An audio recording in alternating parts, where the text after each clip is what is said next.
This is Real Talk, the Customer Insight Show with Jen Mancusi, a top-rated live stream and podcast in the market research and insights industry.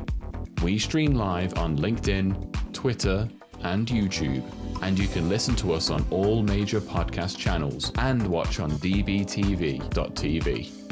Join Jen and her guests for a weekly discussion around topics that will help you understand your customers better. Real Talk is presented to you by VoxPopMe, the leader in video research for over a decade. Here's today's conversation. Hello, insights professionals, marketers, and everyone who wants to understand their customers better. I'm your host, Jen Mancusi. Insights are most powerful when they help us bring value to our customers, which also shows up in the form of sales and renewed sales. Quester's SVP of Strategy, Brett Townsend, joins me on this episode to discuss the topic. Welcome to the show, Brett. Hi, how are you? I'm doing well, thanks. How are you today? I'm great. Good. We're having a little bit of a late winter storm here, which not prepared for at the moment, but we're going to warm things up on this chat today, so we'll be all good. So to get us started on today's episode, can you tell everybody a little bit about your career in insights? Sure. I think like most people, I kind of fell backwards into insights. Nobody kind of dreams as a little kid that they're going to be a market researcher when they grow up. And I'm certainly no exception to that. But I started my career in broadcasting, actually, and did TV and radio broadcasting, and then slowly transitioned out of that purposefully and eventually into insights. So did a little stint with Nielsen Media Research, and then worked for a publishing company for about a year. But then really I kind of count my real start in insights with Decision Analyst and Jerry Thomas, who kind of took a chance on me and hired me. Was there for about 7 years, and then jumped over to the corporate side and have been there for the last 15 years. Was at PepsiCo for 9 years, Electrolux for 6, and then for about a year at Lowe's. And then just made the decision at the beginning of this year that I was going to leave the corporate side and go back to the agency side now with Quester.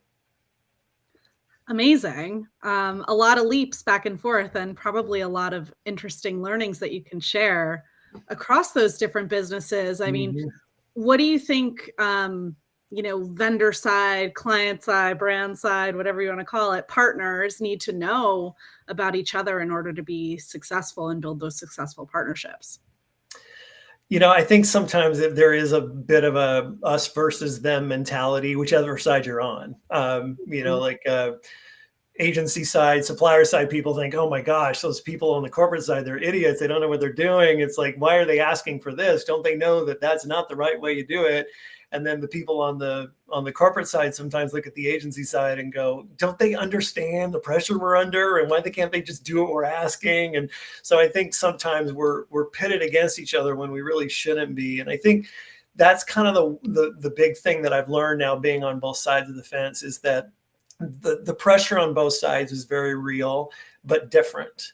And so it's just understanding what those differences are. I think if you're on the agency side, to remember the pressure that corporate people are under, that in many cases, the decisions that, or the things that they're asking you to do, are coming from the top down, and they may not have the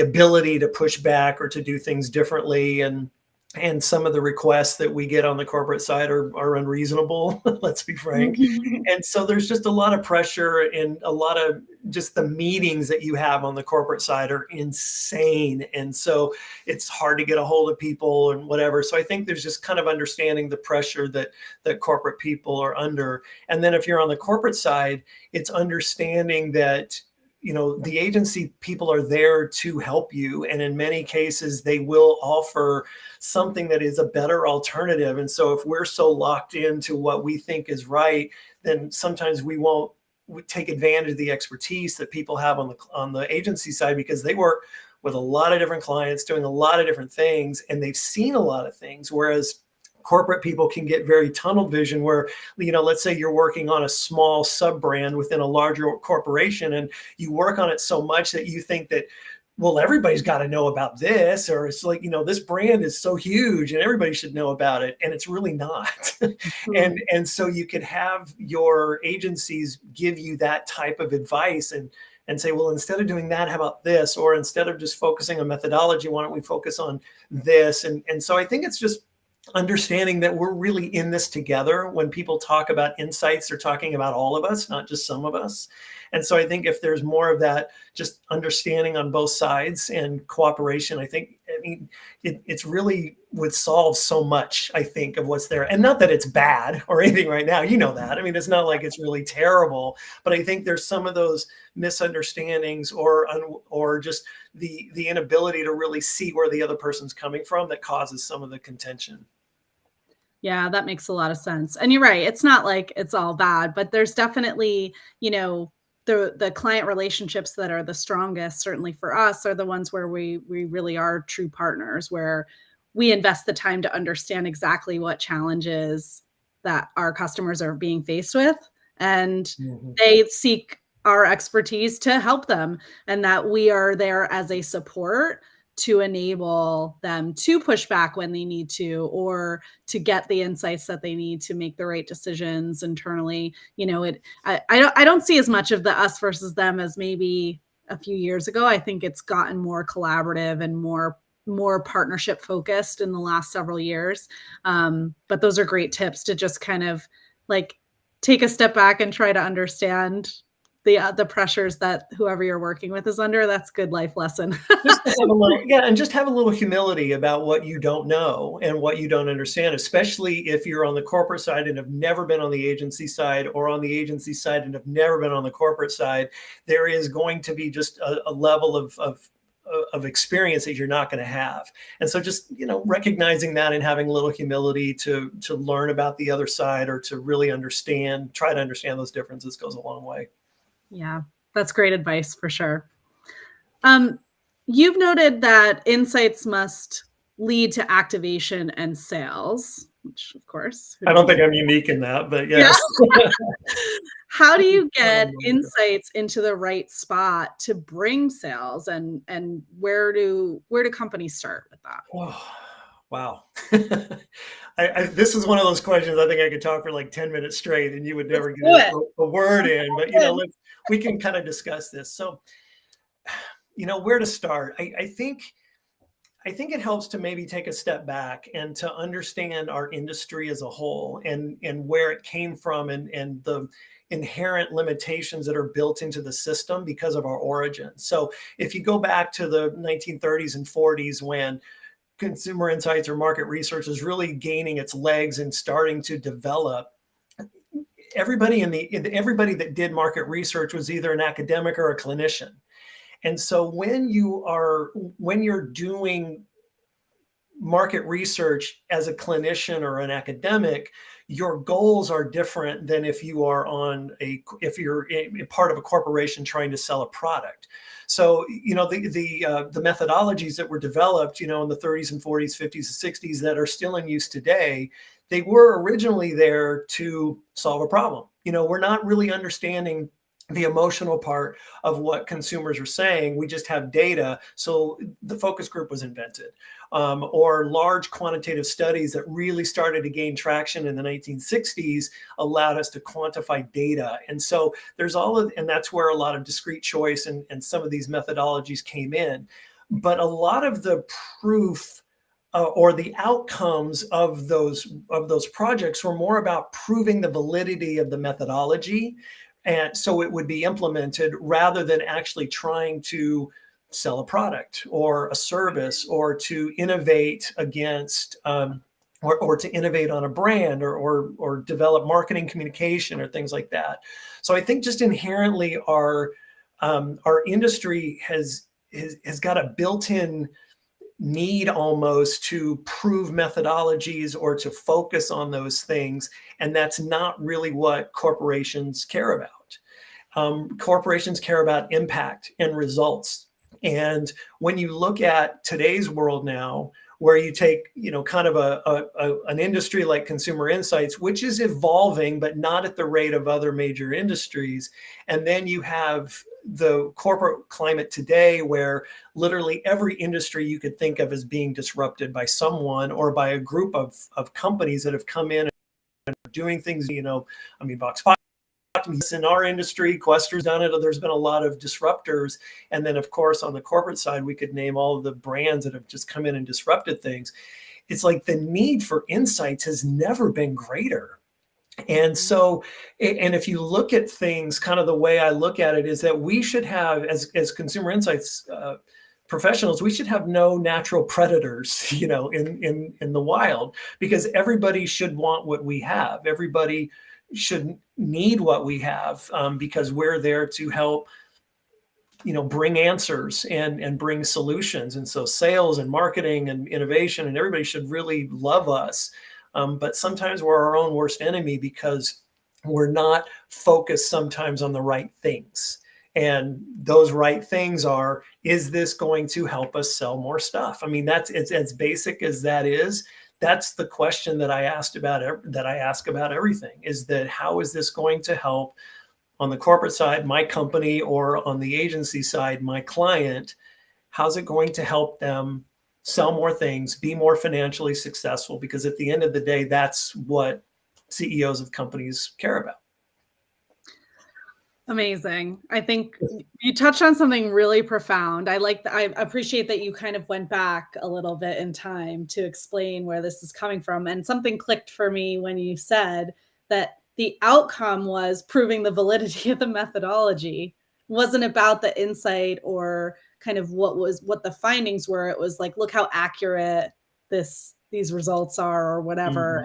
Mm-hmm. I had a conversation on this show with Brad Dancer from WWE a while back, where, he said, we got to stop putting the methodology at the front of our results, right? Why are we're losing people? Nobody cares. Right. Put it at the end. We shouldn't have to prove out how we did our work. We're not asking other people to show us how they do their jobs. Nope.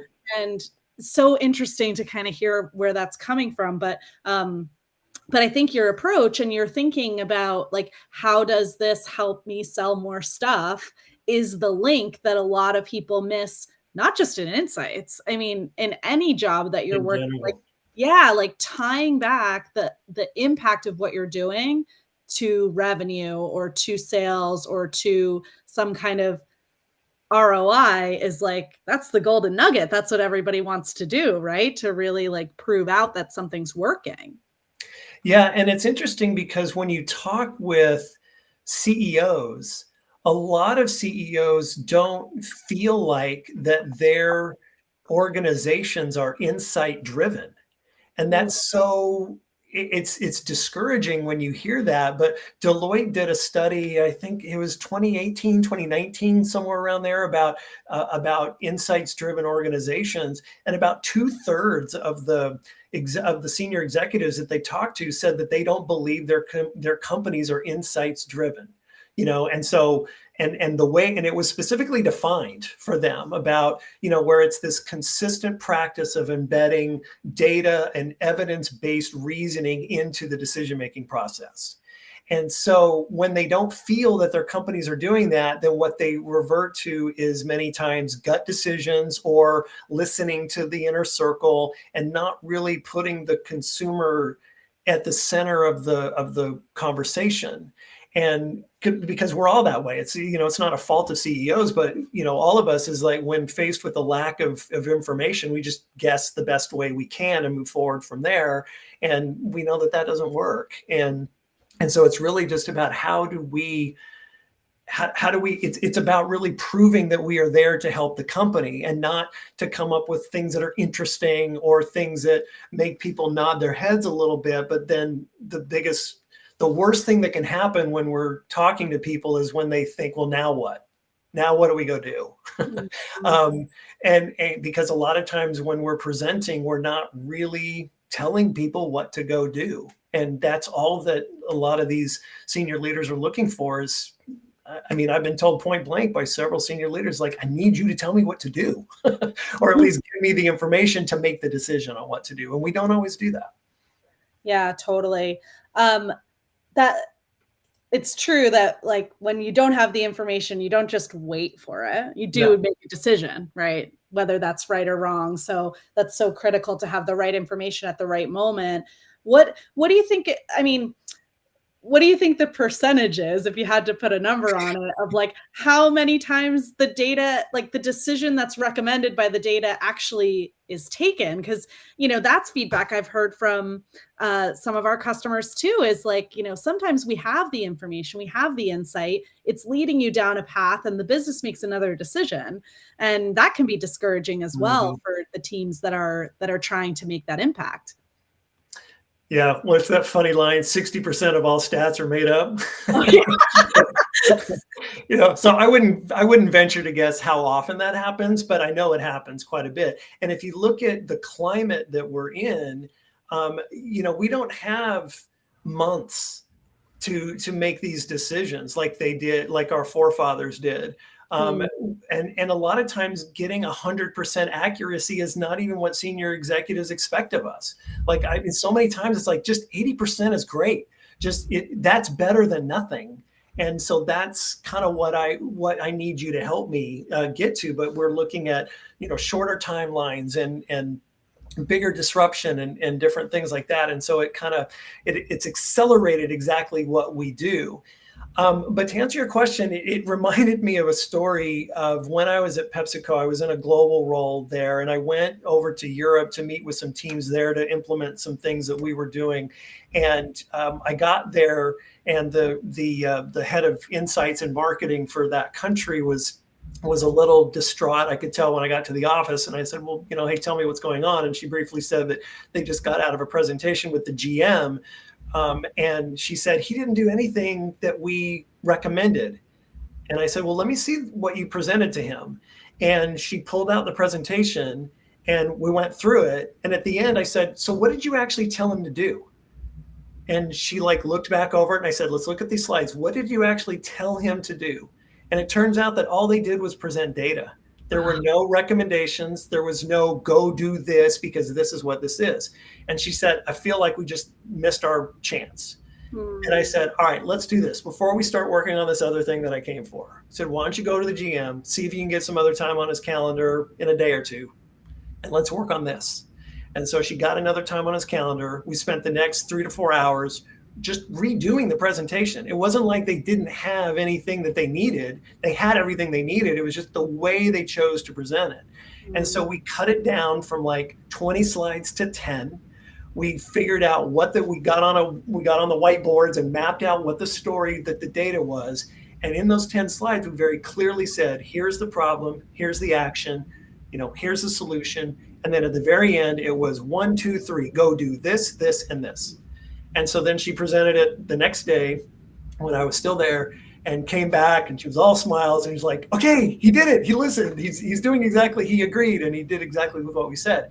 So it's a story that illustrates that the reason why a lot of times senior leaders don't make the decisions that we say or that we recommend is because we're not actually recommending that they go do anything. We're just presenting facts or data or information.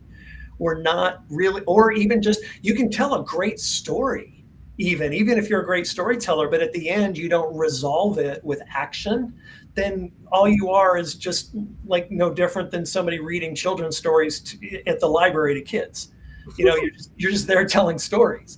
And so it's really making sure that whether it's at the beginning or the end, I don't think there's any one right way to do it. It depends on your audience, but it's we got to say, because of this, go do this. It's that here's the what, here's the so what, and here's the now what, and just go and do that. So I think a lot of it is on us, and a lot of that reason is on us. Now, there's always going to be senior leaders that won't do what we say, and that's out of our hands. We can't make them or force them or anything. All we can do is put that into the best way possible to recommend the solutions that we think should be done.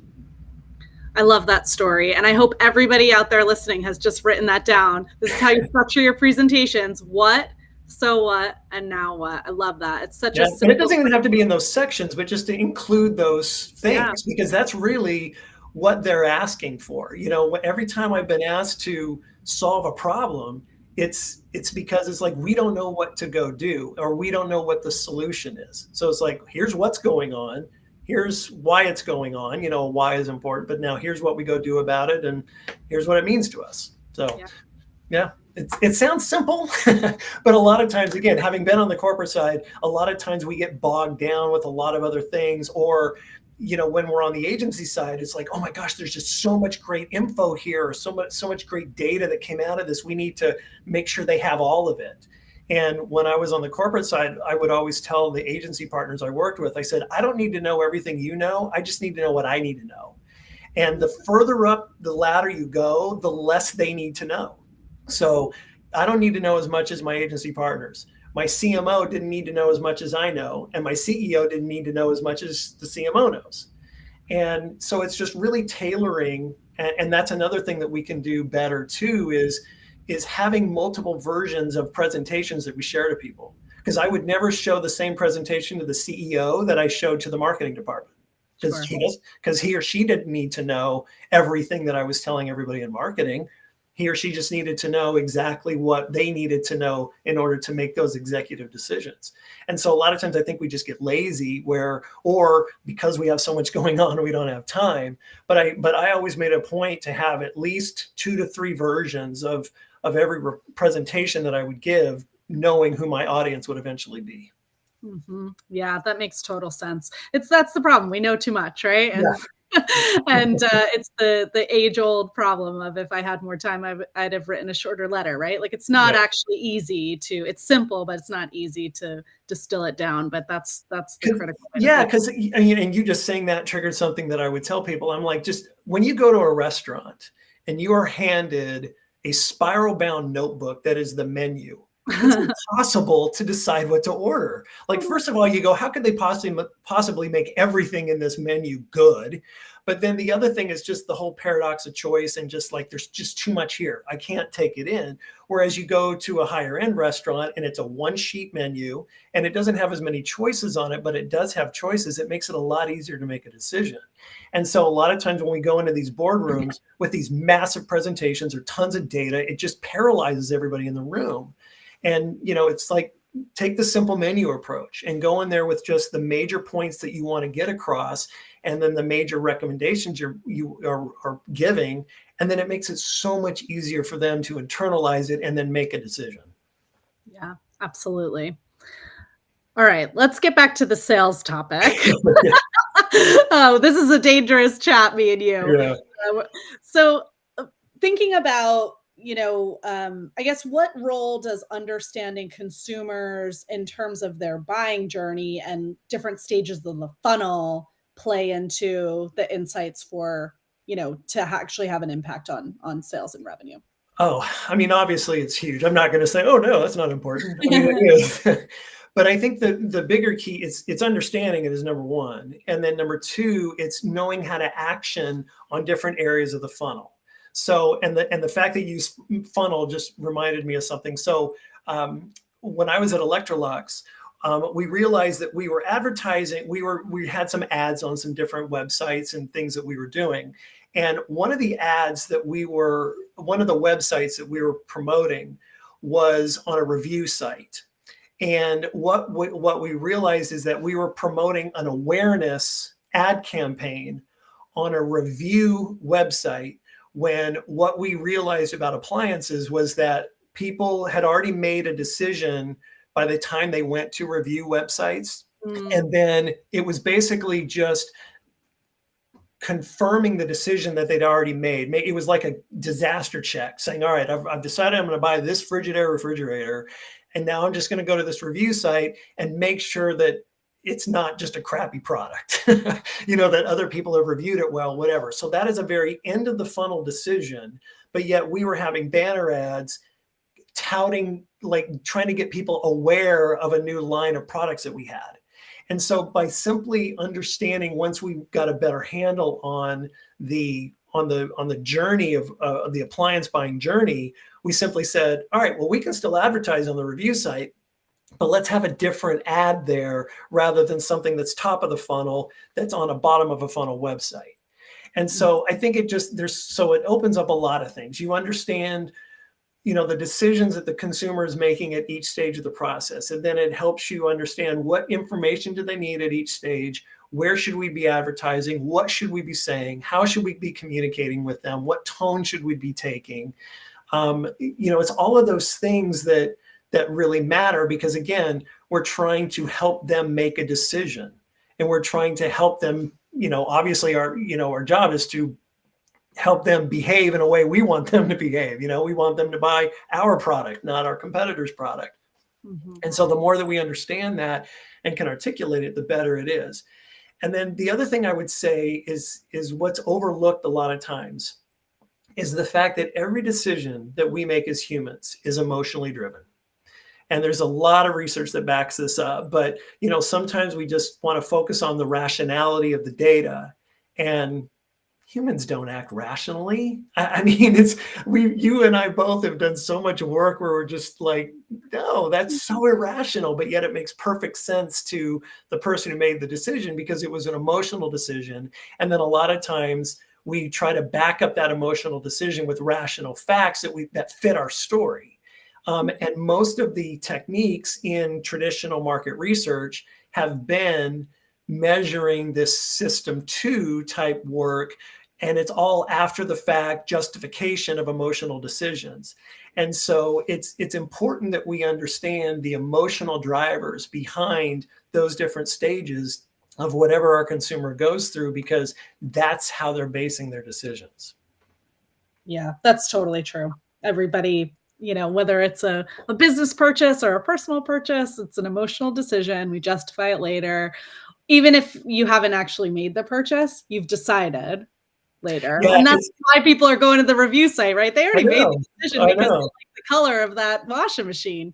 It was really fun one time. We did this where again, when I was with Electrolux, we went with couples who were in the market for a new refrigerator, and we went to a Lowe's, and so what we asked them up front was, what's your budget?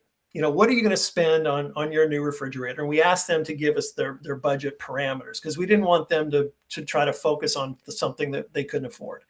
And so we said, okay, they said, our budget is $2,200. And then we'd say, okay, go through the Lowe's here, take your time in the appliance section, and tell us which refrigerator that you'll buy, which is within your budget. And so they would spend some time, and they'd come back to us and they'd say, okay, we're going to buy this one. And then we'd ask why. And it would usually come down to something functional, like price, features, things like that. So they say, well, we went with this one because it has this cubic feet for that space. And we're like, well, if it's space is your issue, you could have got that one over there because it's within your price range and it's bigger. It's like, oh, well, but we liked the features. We liked how this one had this or this one had this. Well, you could have bought that one because that has the features that you said, plus it's bigger and it's still within your price range. And so we would do this several times. And then finally, one or both of them would say, oh, but it's just so gorgeous. Or I could just picture it in my kitchen the minute I saw it. And I'm like, boom, that's what did it. And so then they used price, feature, size, a lot of those other things as justification for I could immediately picture this in my kitchen, which is emotional, or the design, which is emotional.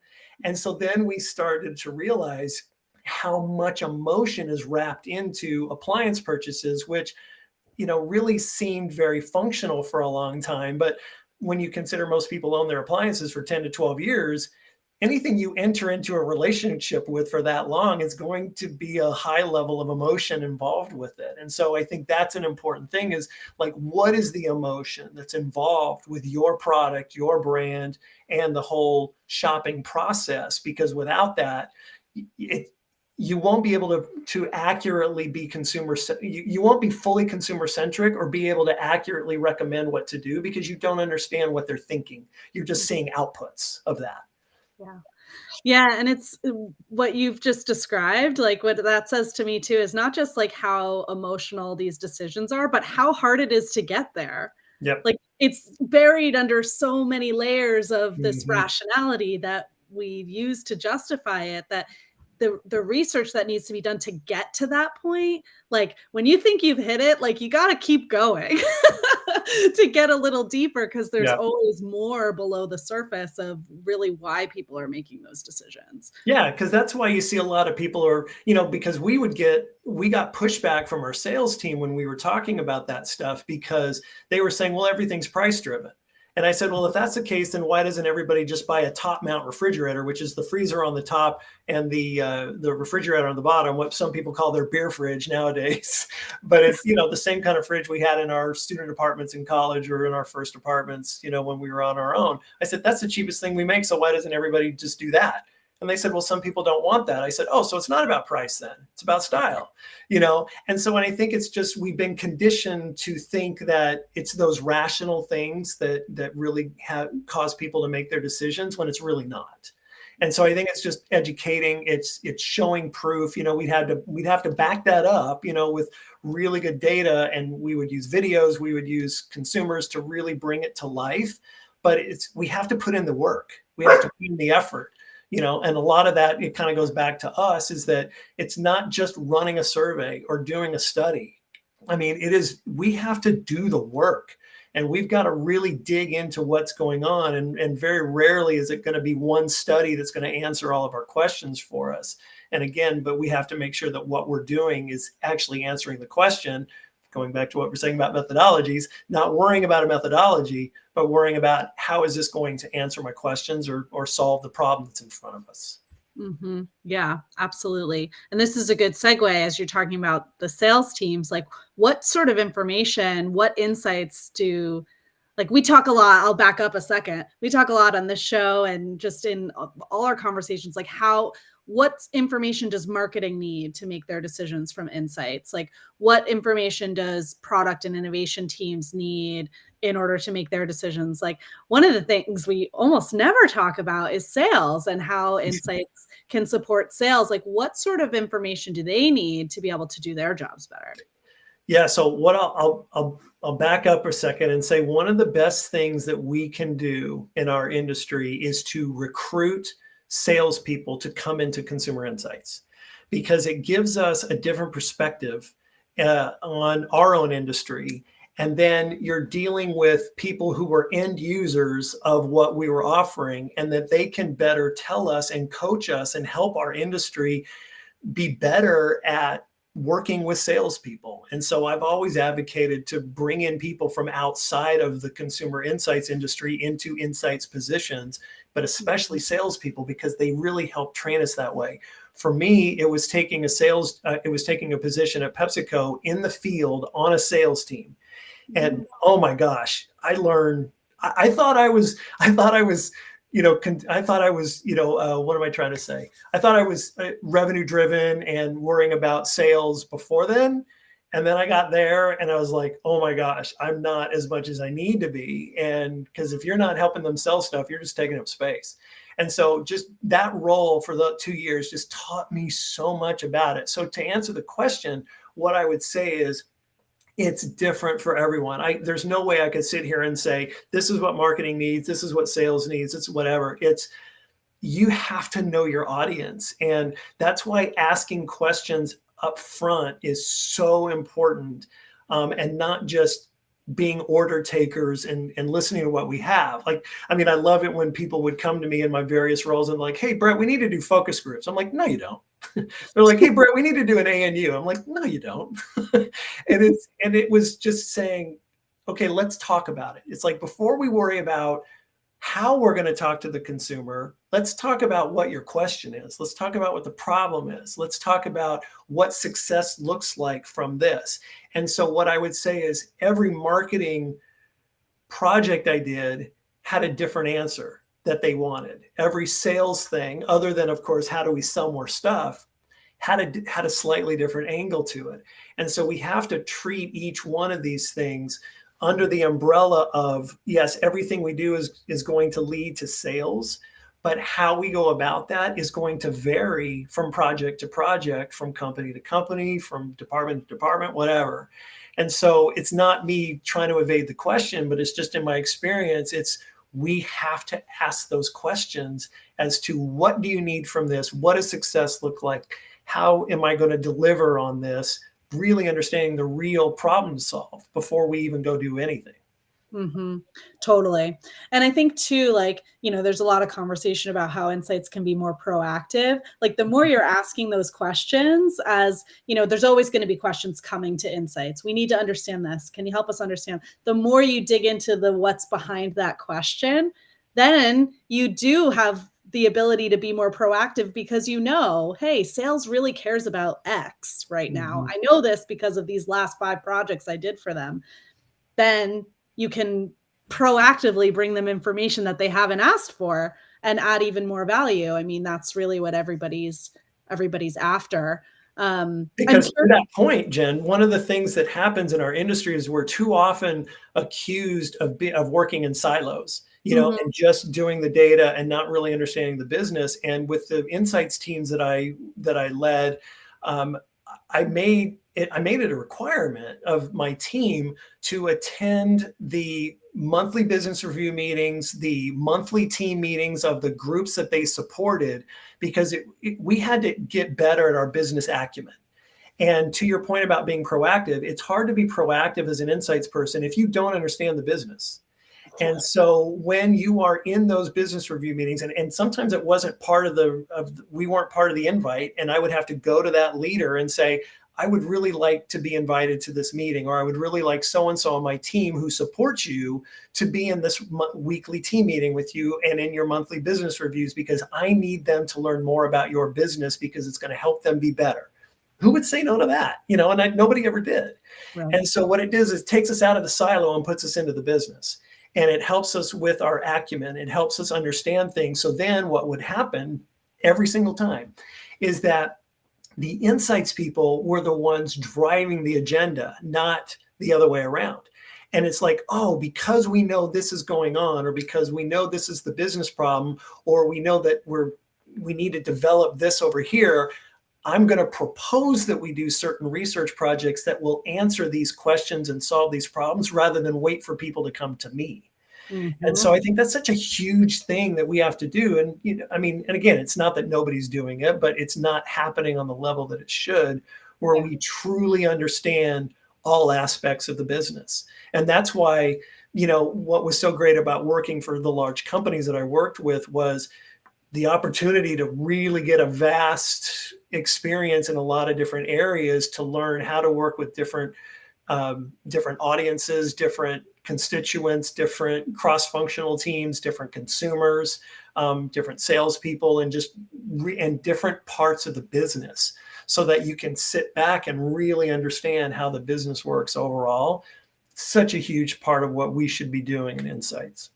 Yeah, I couldn't agree more. I think, the conversation comes up a lot. And to your point, it's not like it's not happening ever. But that's always the missing piece when people are saying, hey, I'm frustrated, I'm not getting, my seat at the table the way I think I should. It's usually not having that business acumen that you shared and being super involved with the teams. That, or not delivering value where people want to pull a seat up at the table for you to sit in. Right. So it's not only are we doing that, but it's do we have the business acumen and understand the business, but are we delivering results that are impactful and actionable and meaningful? And in many cases, some companies, Insights has a seat at the table without even asking for it, because those leaders recognize that, hey, we need Insights there. So it's a matter of adding value to that seat you're in. But for a lot of other organizations, it's earning the seat at the table by showing our value. Mm-hmm. Absolutely. And another interesting kind of piece from your experience is, you've worked on the brand side, on both the retail side and the product side of different businesses. So when thinking about how Insights is supporting sales, like what are maybe some things to think about that, how are you at Electrolux supporting your teams that are working with Lowe's or, the other channel partners, and what are the expectations of that partnership, vice versa? Like, how can Insights support that relationship? Yeah, that's a good one, especially when you're on the brand side and you're dealing with retailers. What I found is that most of the work that I did when I was at PepsiCo and Electrolux was actually with the retailers themselves. I was working with the merchants and with the buyers. It wasn't always working with the insights people at those retailers. And so it's helping the merchants make the decisions that they need to make. And ideally, when we are seen as being an objective third party, even though we're there representing a brand or a company and everybody knows that, if we can just come in and say, look, this is what consumers are looking for in refrigerators, or this is the journey when it comes to buying an appliance, here are the issues that are along the way, and here's how we're solving those. It's just really helping them feel comfortable with the sales pitch, basically. Mm-hmm. And so I think that's the best way when you're on the brand side, is to really have them take you to those meetings and include you in those meetings, and then showing the value once we're there. There was a guy who worked with me, Daniel Cassidy, who was so good with working with sales teams and with retailers that our sales teams at Electrolux never would go to a sales meeting without him, to a client meeting without him, because he just immersed himself so much into that business. He understood it. He knew how to talk to them, and everything that he did brought value. And so it's like, oh, we're going to go meet with Lowe's. Daniel's got to come, or we're going to reschedule the meeting. I mean, ideally that's what we'd love to get to. And so that's kind of where we're at, is helping them with that. And then when I was at Lowe's, it was really helping the merchants have a point of view about the category. Because one of the things that I heard when I got to Lowe's was, a lot of times we just get the point of view of the brands that are coming in and presenting to us, and we're just kind of listening and being presented to. We need to have our own point of view of the category and what we think should be happening and what we want to be doing, and then have them fit to that more of the other way around. And so that's what you can do for your merchant teams, is to provide that context and provide the landscape and provide the real insights as to, here's where we should stand on this issue or with this category, or here are the major things that we need our brand vendors to come in and solve for us. And so it's just, that's all people want, is just give me answers, give me solutions, give me ways to help make my job a little easier. We're greasing wheels here. We're trying to make the engine go, and trying to help people make quicker, better decisions with maybe less information than what they've had in the past, but still things that are rooted in the consumer and rooted in sound business practices. Amazing. Super helpful. Okay. My final question for you.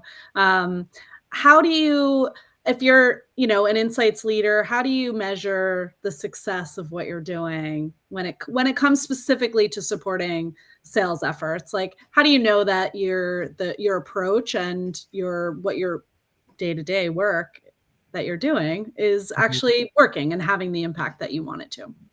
So there's a couple of levels. One of my favorite qualitative people, her name is Gina Fong. And she said years ago when I first met her, she said, how do you know when you've delivered a good insight in a presentation? And, we were kind of looking around, and she said, with the number of heads nodding in the room. And it's something as simple as that. And I think we've all been there, where we're talking about a consumer truth in a way that people can really understand. And people are sitting there going, it's like, that's a great sign when there's a lot of silence and a lot of head nodding. So it's as simple as that in the presentation. And then obviously to take simplicity to the other end, it's what we're recommending gets implemented. Is it happening? Do they continue to come back to us as gatekeepers or as advocates of the consumer to make sure that they're doing it the right way? How watered down is what we recommend to what actually gets launched? Sometimes it's our fault, sometimes it's not. But I think the way that we can really measure the impact we're having is how much of the work that we do ends up on the shelf, on the floor, on the website, whatever else. If we could, it's just, I see it so often where these big, expensive research projects that takes weeks or sometimes months to do, and it ends up being a paperweight in your office or a file that gets lost on somebody's computer that nobody ever really knows. And so, I mean, it's as simple as simply measuring how much of what we do ends up being executed and activated. And that's why I always talk to, and one of the other things I'm really big on is that we have to be better as an industry at taking credit for our work. Like, we're terrible at it. Like, marketing always takes credit for our work or sales always takes credit for insights work, but we rarely take credit for that. And so when I'm sitting there in my year-end reviews on the corporate side, I come equipped with sales figures. I am constantly hounding the marketing and the salespeople. I'm like, I need to know the results from this thing that we did with you, because I need to show that we're making an impact. And so I'm like always telling insights people, quantify everything you do. Don't be afraid to go in there and say, you see this product that sold at a 125 index to what we thought it would. It's because of us, in part. Like, we delivered the insight, the consumer insight that came up with this product that drove this, whatever else. But sometimes we're afraid to do that. The success of a marketing campaign or an ad campaign or something like that. If you worked on it, take credit for it, because you had product. And it's not like to say we did it all ourselves, but a lot of times we're not taking credit for anything. And it's a lot of times why consumer insights budgets are part of non-working dollars instead of working dollars, because they view a lot of what we do as a cost center instead of contributing to sales. And so one of the coolest things that I was able to do at Electrolux was to get the innovation portion and the product development portion of my budget put into non-working dollars. To put into working dollars, because it was an acknowledgement that what we were doing was leading to product development, which was leading to sales, which was leading to company success. And so why count that as non-working dollars when it actually is working for sales? So that was a huge win for us. But yeah, just kind of taking that working mentality and just, is what we're doing showing up? Love it. Great. And if it's not, then finding out why, going back and debriefing and going back to the sales team or the marketing team. It's like, what could we have done better? Why didn't this product end up the way that we thought? Or why did the version that we presented get so watered down when it actually launched? And so I think it's just making sure that we understand our own shortcomings so that it doesn't happen again. Yeah.